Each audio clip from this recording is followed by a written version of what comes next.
कहीं गांधी पैदा हो जाते हैं सामान्य परिवार से, कहीं डॉक्टर अंबेडकर परिवार पैदा हो जाते हैं सामान्य परिवार से, कहीं अब्राहम लिंकन पैदा हो जाता है सामान्य परिवार से, कहीं नेपोलियन पैदा हो जाता है सामान्य परिवार से, क्योंकि आत्मबल है। पैसे वाले अपंग हो जाते हैं, क्यों? मुफ्तखोरी, लग्जरी। नशेड़ी हो जाते हैं, क्यों? अपने आप को भुलाना है। पिछलग्गुओं ने तुरंत मिजाजी बना रखा है। तो कितने पुराने नेता हैं, पुराने नेता थे जिनके अब बच्चे उत्तराधिकारी बन चुके हैं, लेकिन उन नेताओं में और उनके बच्चों के बिहेवियर में जमीन आसमान का फर्क है। वजह पिछलग्गू।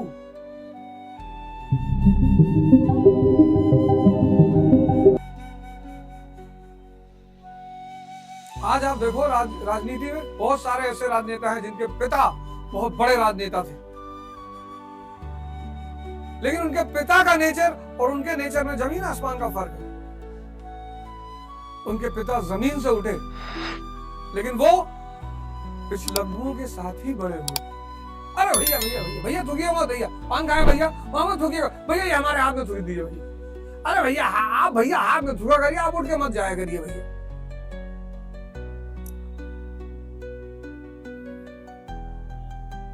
पिछलग्गू।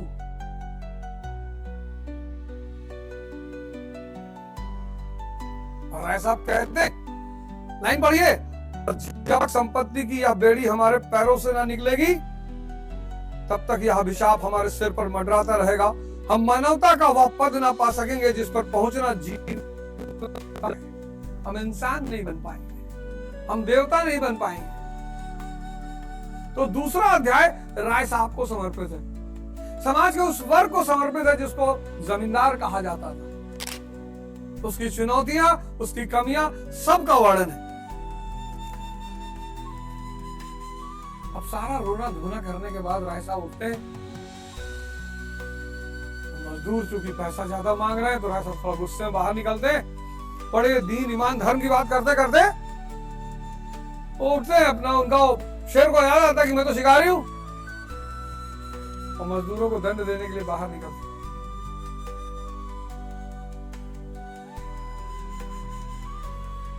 और जाते जाते होली से कह जाते हैं कि 500 नजराना की आशा है तुम्हारे गांव से। पार्टी कौन करेगा? अमीर।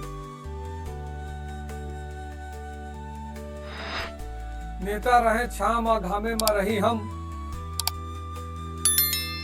कोई हमारे पूर्वांचल गोंडा के ही कोई कवि है, मुझे नाम नहीं याद आ रहा, उनका बड़ी प्यारी लाइन है कि नेता रहे छाव मा घामे मा रही हम, जलपान करें नेता भुगतान करी हम। देखिए चित्रण, इसी को मैं कहता हूं पढ़ना।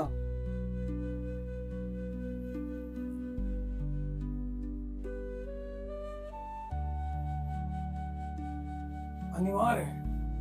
आप सब लोग सारे, मतलब मेरे साथ आप पढ़ना शुरू करिए, ये 4-4, 5-5 पेज पर डे खत्म करिए।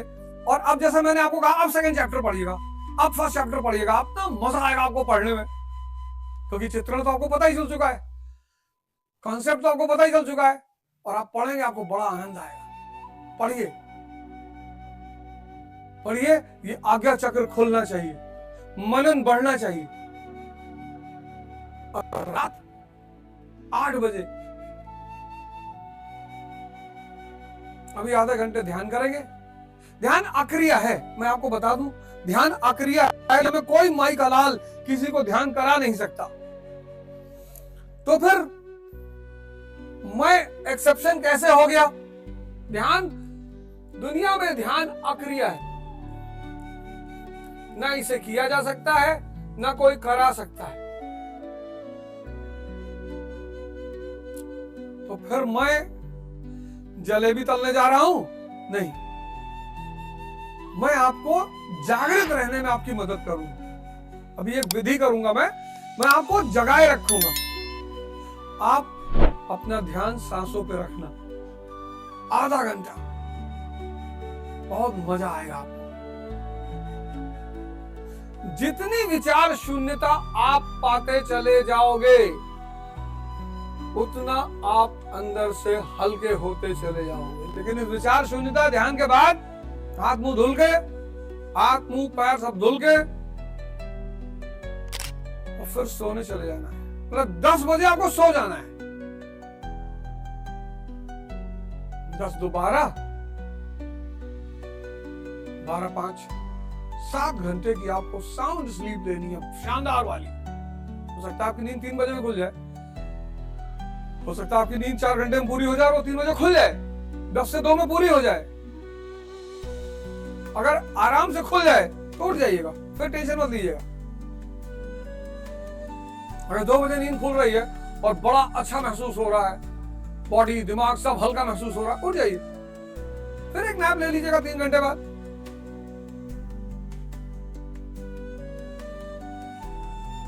अब रात में सोशल मीडिया नहीं देखना है ना।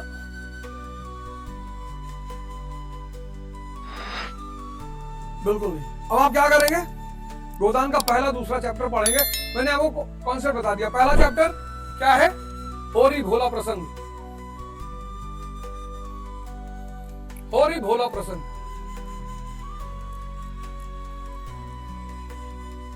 और इसमें सबसे बड़ा कॉन्सेप्ट है व्यवहारिक बुद्धि। व्यवहारिक बुद्धि की भूमिका जीवन में कितनी इंपॉर्टेंट चीज है व्यवहारिक बुद्धि। दूसरा चैप्टर राय साहब, जमींदारों की चुनौतियां और उनकी कमियां।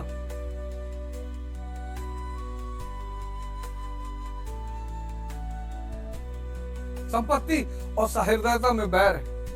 मैं तो नोट्स बनाता हूं बाकायदा। संपत्ति और सहृदयता में बैर है। शालीनता गुणों से पैदा होती।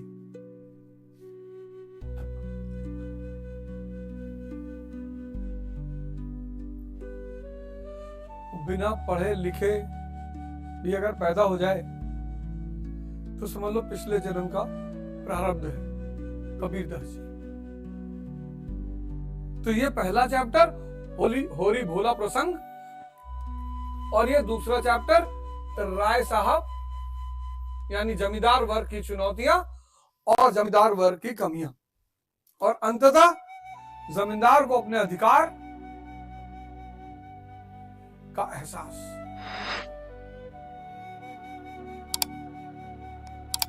तो आधा घंटा मैं आपको ध्यान कराऊंगा। मैं ध्यान नहीं करूंगा, मैं माफी चाहता हूं। मैं आपको जागृत रहने में आपकी मदद करूंगा। मैं आपको जगाए रखूंगा। आप आंख बंद करना। कोई अगर कपड़ा मिल जाए, रुमाल मिल जाए या गमछा मिल जाए तो आप अपनी आंख को बांध लीजिएगा। मैं तो बांधूंगा ही, क्योंकि यहाँ लाइट बंद नहीं हो सकती, कैमरा चल रहा है। तो आप अपनी आंखों को बांध लीजिएगा और सिर्फ आप एक काम करिएगा। अपनी सांस अंदर जा रही है, बाहर आ रही है, अंदर आ रही है, बाहर जा रही है। राम की दूत है ये, राम दूत अतुलित बल धामा। अतुलित बल है, यही बाली, यही आपको राम से जोड़ेगी। और राम यानी चेतना, और फिर वो चेतना बाली को मारेगी यानी आपके मन को, और वो आपकी आदि शक्ति खींच नहीं पाएगी।